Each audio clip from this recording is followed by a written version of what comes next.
จ็บท้องตอน2 โมงเช้าสิไปเข้าห้องหมออยู่ไสพี่น้องเอ้ยบ้านก็อยู่ไกลถ้าบ่มีประกันสุขภาพบางเทื่อได้รอฮอดตอนเช้าพุ่นใดรอคิวนะพี่น้องแต่ถ้ามีประกันสุขภาพแบบเหมาจ่ายเข้าห้องหมอเอกชนบ่ได้ก็ได้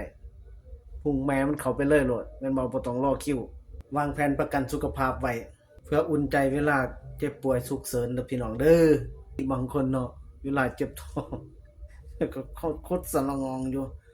โอ้ยบ่อยากไปห้องหมอมันเพราะครอบครัวว่า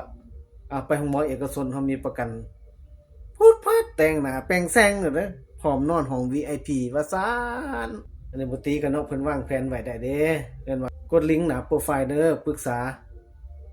แผนประกันสุขภาพที่เหมาะสมกับท่านบ่มีค่าใช้จ่ายหยังเลยไลค์กดแชร์ในเด้อพี่น้องเด้อคันว่ามีประโยชน์